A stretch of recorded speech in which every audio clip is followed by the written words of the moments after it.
Hey,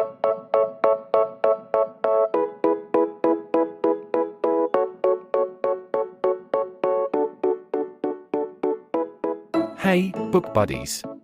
Thrilled to welcome you to Read Hurray! Megan is 8, a huge book lover, totally obsessed with books. She has been gobbling up books ever since she could remember, and has explored countless worlds through pages of amazing stories. She wants to share not only with me, but with you, and build book-loving community together. Let's jump into our next reading adventure with Megan.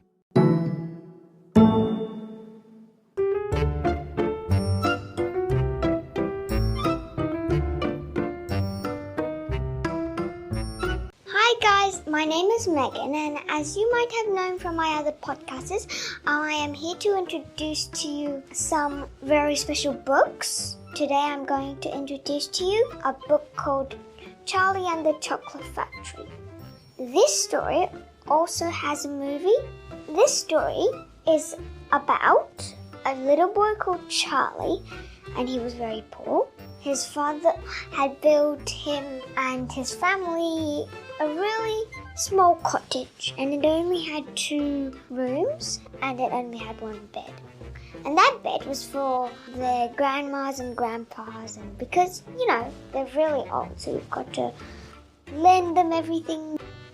Charlie was a lover of chocolate, and he loved chocolate as much as this thing I'm about to tell you.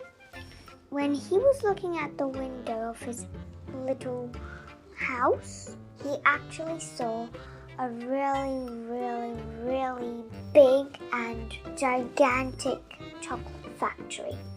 And this chocolate factory was really, really famous, and it was run by a man called Mr. Willy Wonka.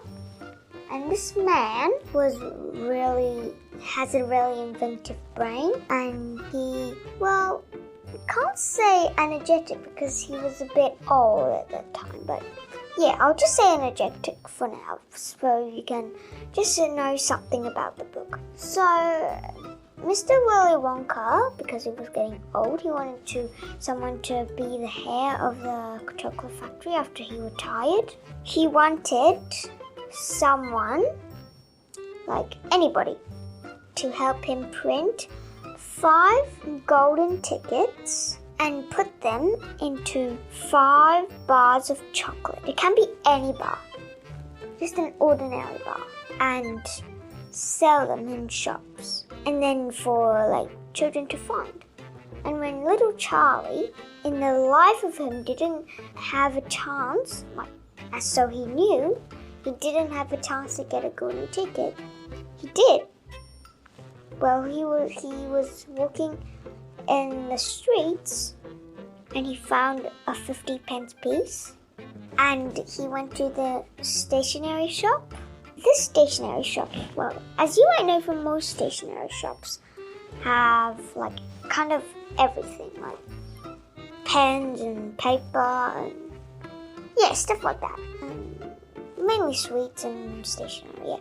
So, Charlie went to buy 2 bars of chocolate, and the second bar of chocolate had the golden ticket in it.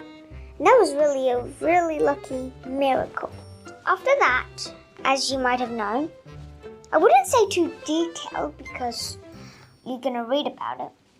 So he ran home, told his mother and father, and then his grandpa was overexcited and went, "Yippee!" And then he literally jumped out of the bed, but that's another story. So, not exactly another story, but that's another happening. And he realized that he was just in time because the day to go to the chocolate factory was actually February the 1st, and today was the last day of January.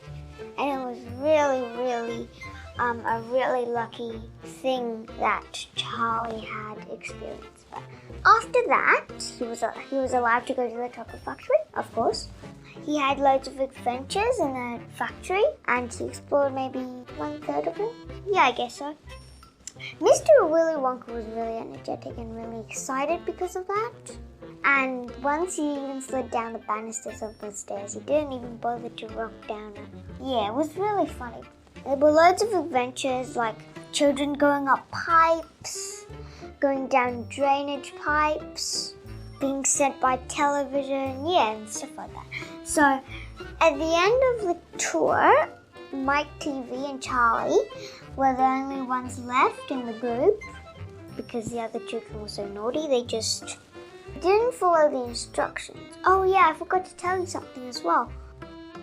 So the main idea of this book is follow the instructions or get a big consequence. And the reason is that because the naughty children didn't follow the instructions, they got a big consequence for not being able to be the heir of the chocolate factory. They only got a lifetime supply of sweets, but they didn't get a chance to be the heir. And Charlie was Mr. Willy Wonka's favorite kid, so he was the heir of the chocolate factory. But that is a bit later, so I'll tell you what happened at the last bit of the trip. So they went to a television chocolate room, and it was, Mike TV, so it was a boy from the group. He really loved TV shows, and he adored them. He played video games, whatever there is on TV. Unfortunately, his surname was TV, so anyway. He was sent by television because he was too excited, overexcited, and didn't follow the instructions.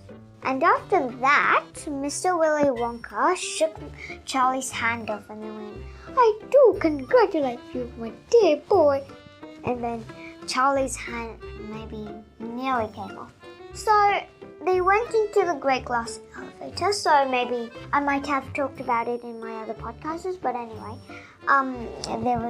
there wasn't a movie for the second book, but I'll just talk about it for minutes. The second book is about Charlie and his chocolate factory, obviously, and the great glass elevator went into the house of Charlie's, and they picked up all their family members, and then they went to space, but then it wasn't actually a really, well, I should say in my other podcasts, but anyway, they had a really space-tastic adventure, and when they came down, it was really an adventure again, but not space-tastic though.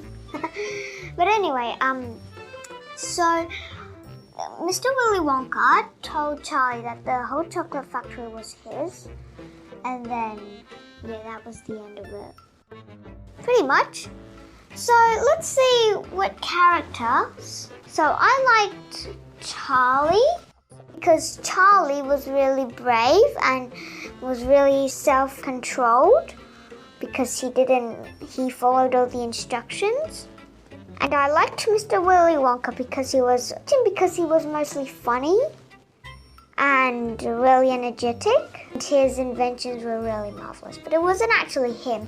It was Roald Dahl, which made it so marvelous. But I'll just say it's Mr. Willy Wonka who was marvelous first, and then The setting of this story is in the village, obviously. So, anyway, Charlie's house and the chocolate factory, I think. So, that was pretty much it because there were loads of scenes in the village. So I'll just say in the village.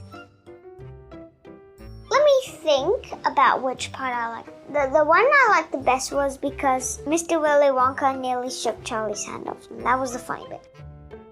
So, let's have a look about what the problem is. The problem of the story is that, Charlie was very poor. And he didn't have a chance to get the golden ticket. That was the first problem. And the solution of that was there was a miracle about how he found some money in the street, and then he bought 2 bars of chocolate, and that was the solution. after I read this book, my emotion to this book was that I really want to be as lucky as Charlie to be the heir to... Yeah, so after Mr. Willy Wonka retired, Charlie was in charge of the chocolate factory, right? I was really jealous that Charlie could be so lucky, but I was also really pleased or really happy for Charlie because he was really a really wonderful boy. And yeah, he followed all the instructions. He was really kind. He was really thoughtful. If I was to make a rating for this story, I would say 10 because before in my Matilda podcast, I only made 5 stars for it, but really wanted to make it like having a really emotional feeling. I would really want to make more stars in my next podcast. This time, our maximum star rating is 10, and I kind of would get 9 for Mr. Roald Dahl because 5 because it was a really adventurous story, and 4 because Mr. Roald Dahl was such a really fantastic writer. You know why I didn't give them the remaining star? It was because the other chocolate factory had been really adventurous, and I know Mr. Roald Dahl had made lots and lots of new sentences or words to describe things or animals, to invent new words and new animal names. So I just say, okay, this time I don't think you did much for that kind of inventive brain to invent new words. So that was 1 point, but I'll still give you a 9 star. You don't have to be sad. If you really like it, you could ask your mother and father to hook it up. Yeah, just read it in a really relaxing sort of position, and it will really burst your brain. So I hope you like it. I hope you could keep reading and stay tuned to all my podcasts. I wish you a happy time reading in your armchair or whatever is easy for you.